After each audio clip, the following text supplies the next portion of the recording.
Hello and welcome everyone. We are back for the next One Piece chapter release, and I am so excited to get into this because we have Sabo continuing his story. Thankfully, Oda didn't jump away. I was nervous about that, but no, Oda is sticking with it, and we get some explanation from Sabo about what happened during the Reverie. So, chapter 1083. The truth about that day. The truth shall set you free. So, continuing cover stories, we've got requests still, and we've got Doflamingo being the nice guy this time.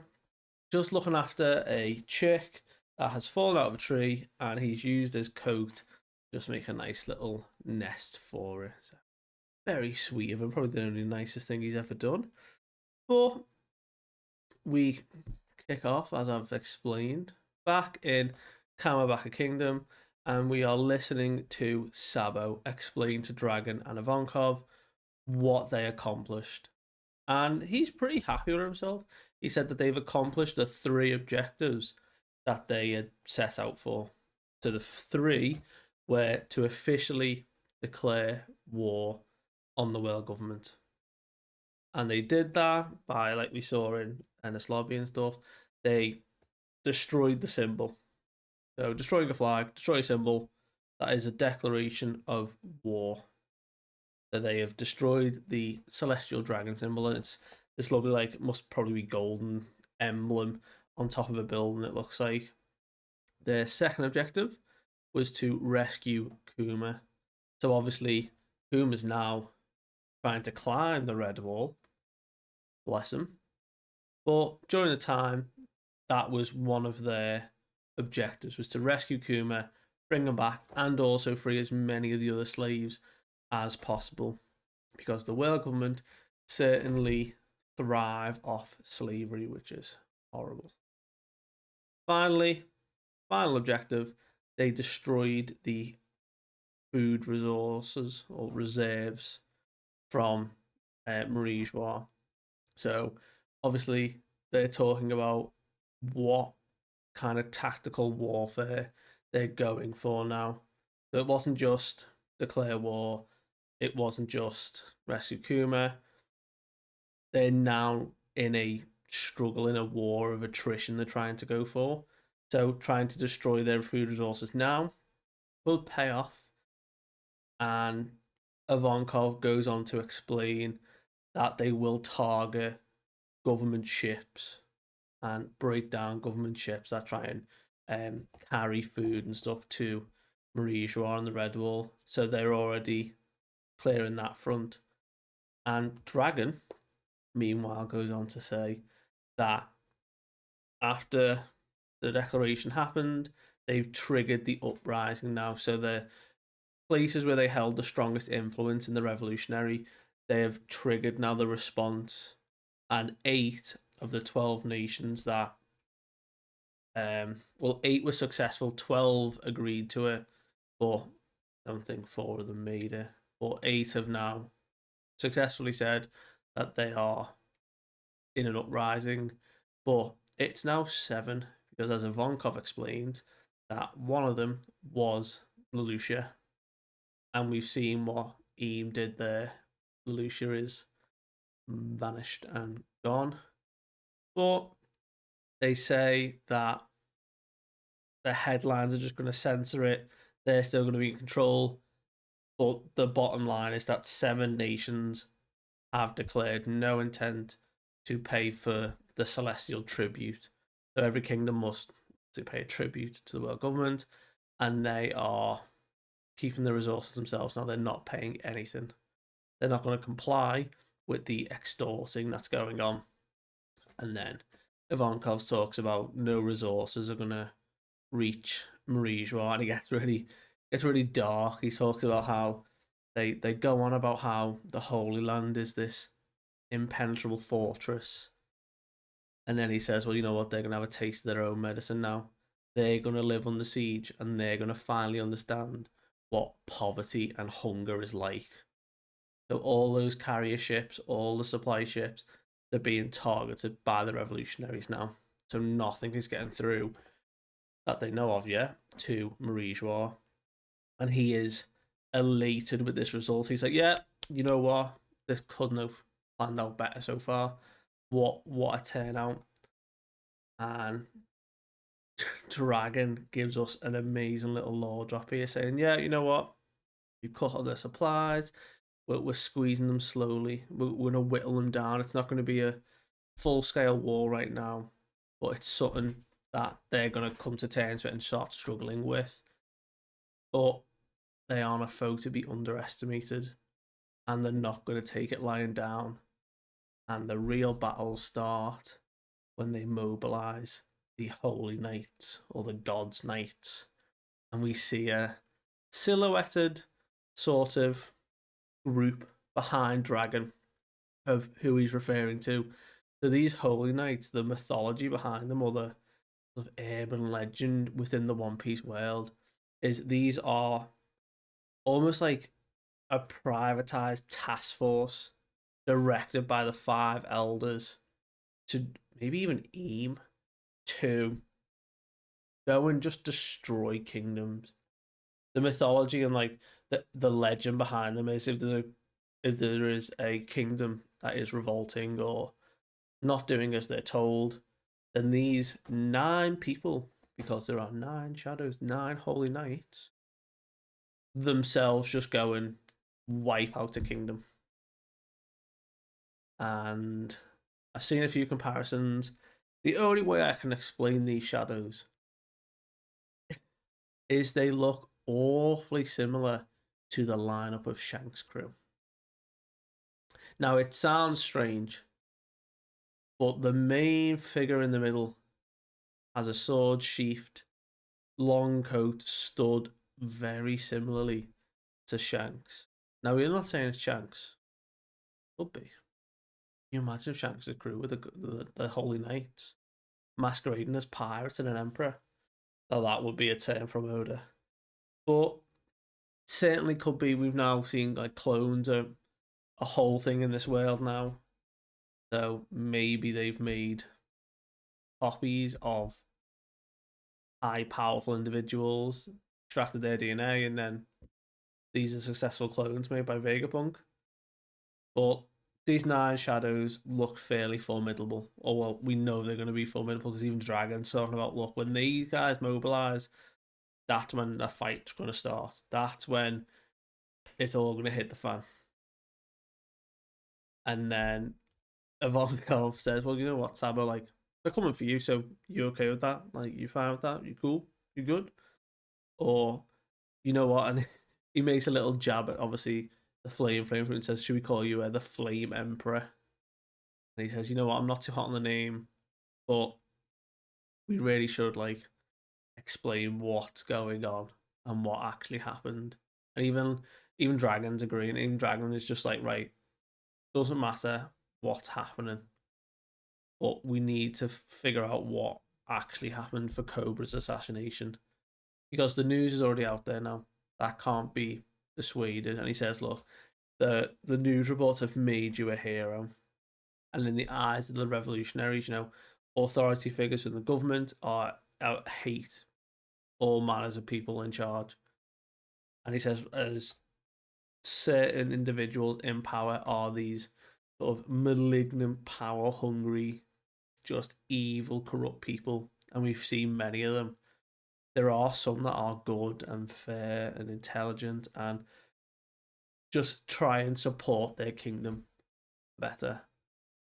And then Dragon, with the best compliment of the day, decides to go, and even with that, Alabaster, King Cobra himself, is in a league of his own.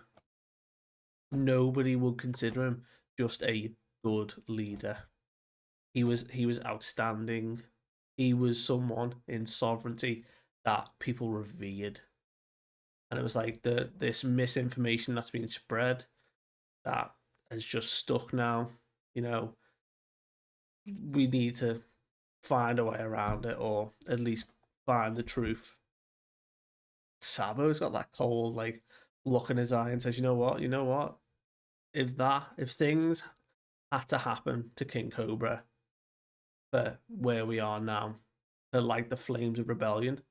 He says, as cold as it sounds, I don't feel bad about it.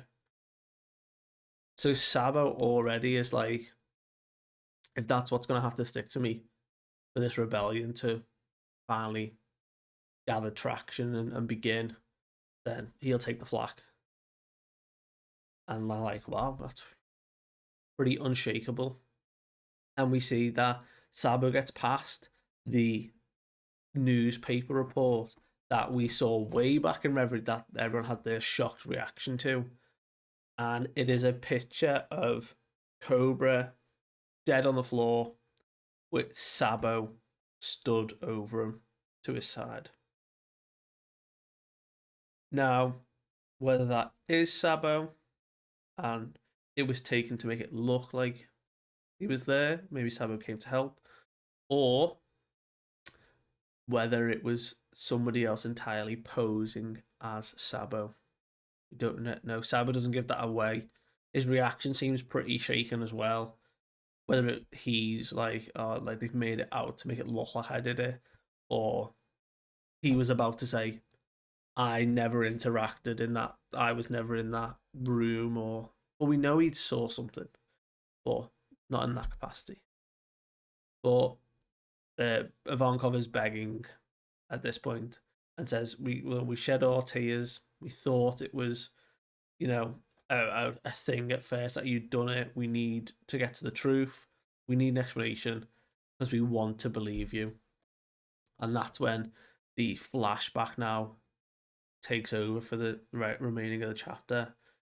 And the narrator talks about this was over a month ago now, the home of the gods and the Holy Land of Marijois.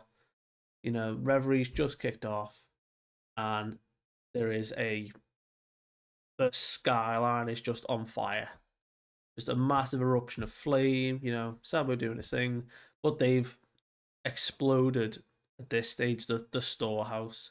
So this was the third objective, and we can see a scattering of celestial dragons in their fancy jumpsuits panicking and running away and calling for captains, and we're under attack and intruders. And they talk about how even in this situation where places are being burned down, they talk about, those vermin are just jealous. Their jealousy knows no bounds.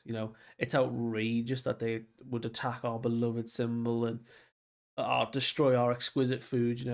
Their heads need to go now. We don't even want them anymore. Don't want them as slaves. And they keep demanding for bodyguards and someone to come and deal with, as they are aware, just 4 revolutionaries.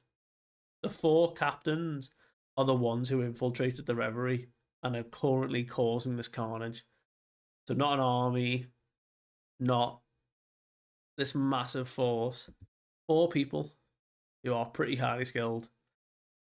And we can see a celestial dragon riding a pirate. Our old man looks like a traditional pirate, telling him to speed up, gonna get caught in the flame. And as he goes to shoot the pirate for being too slow, Karasu swoops in, knocks the gun, and he sends a crowing soot, sends a crow out and speaks through the crow to tell the old timer pirate, go to the east of the city, get away. And then we see a ton of ZP0 agents, or just CP agents, shooting at Karasu, and he's just like, it looks like he's just laughing or just taking it, because they're just, all the bullets are just passing through his body. You'd think at this stage they'd have some training to do it, Logius, but clearly they're just riddling him with bullets that aren't really effective. And then he just disappears. We see the smoke go through. We see an unbelievable shot of that. He's just like passed through them all. And we get his title card, the Northern Revolutionary Captain. We get the Devil Fruit. Now, I know for a fact that for years we have believed he had something to do with crows, because He summons crows. He wears a black feathered cloak. He literally commands flocks of crows. Turns out we were all wrong. If you did get this right, well, props off to you. But his devil fruit is the sut fruit. So unless it's a paramecia, I assume it's Logia. He is the embodiment of sut. And it just means that he sculpts them to be crows. So maybe he's just a fan of crows. And he just prefers to move around in that capacity. He annihilates all those agents with shards of soot. So, pretty versatile ability and devil fruit that I wasn't expecting. But we can see Lindbergh off, just sat on top of the building, just sort of watching, like, oh, the fight's really kicking off over there.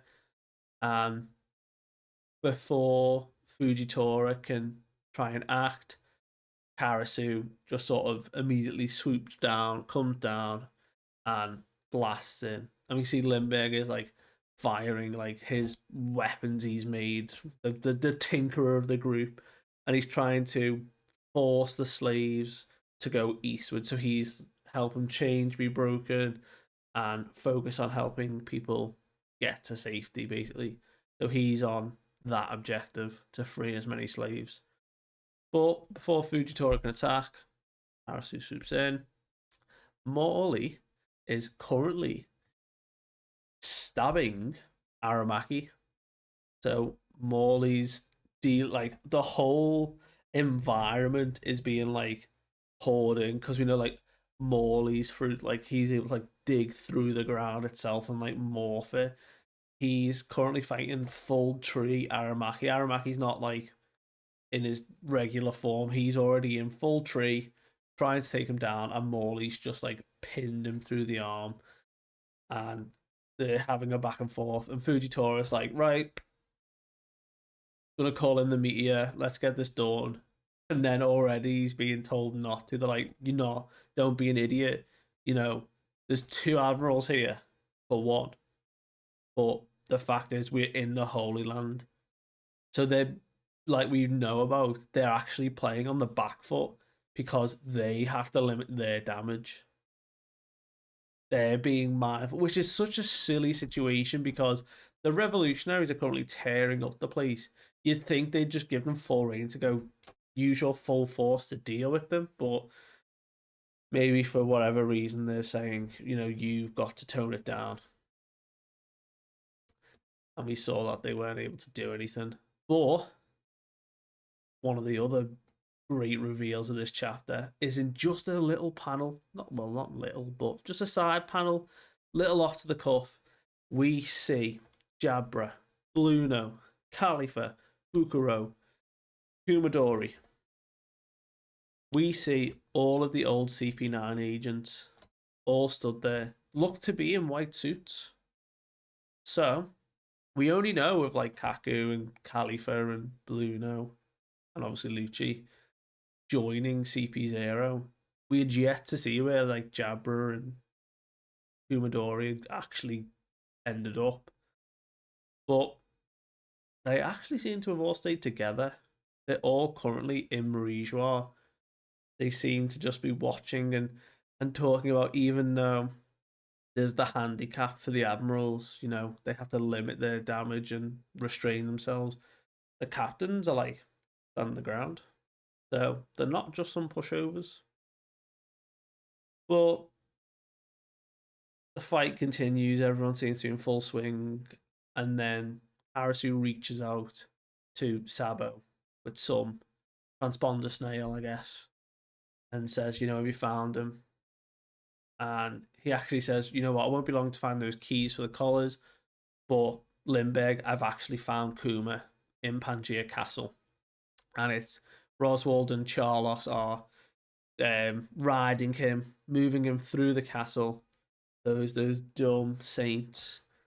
But you know, they look angry. They want to get their revenge for what happened, and he hasn't given up on getting Shirahoshi, as we can see he's like all bandaged up, and we saw what happened when he tried to take Shirahoshi, and things didn't go well. But we do see a panel of Shirahoshi, she's obviously was there during the time, talking to someone in her hand. We see Bonnie, nice little call to Bonnie being there, wondering where her father is. So whether when Sabo rescues Kuma now, Bonnie doesn't interact with him, Bonnie might interact with them. We don't know. She might be too late. But we see a standoff between Lucci and Vivi, and Vivi is just laying it down, saying, "You know what? I'd rather have Garp here. Where's Garp?" And he's like, "You know what? Don't worry, Princess. I'll protect you." And she's like you protected Shirahoshi. Oh wait, you didn't. Vivi's just bringing it to him, and he's just gonna have to stand and take it. You know, she's just like, I'm not taking it like some creep like you as some bodyguard. Absolutely not. But the final scenes of the chapter are Cobra being escorted to the Five Elders' door with Shaka and Pell, and the guards are saying only Cobra can go in. So already trying to split him off. And we can see him in his wheelchair being escorted. And even he's like, you know what, won't take long, might be tedious anyway, so you wait outside. Actually, even better, Shaka, Pell, probably go and look after Vivi for me. She's always getting into trouble and being mischievous. You can't let her out of your sight for a second. And that's where the chapter ends. We're just before that meeting. So I'm hoping the continuation happens.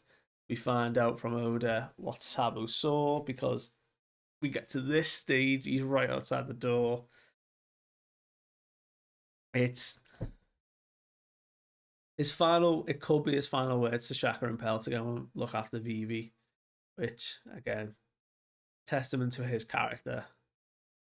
But I'm interested to see now if we have a whole chapter on what is discussed in that room. Does Ian come into it? What does Sabo see? I'm certainly looking forward to. Doesn't seem like a break next week either. So should be very excited to jump back in. So hope you have a lovely weekend. I will see you next time.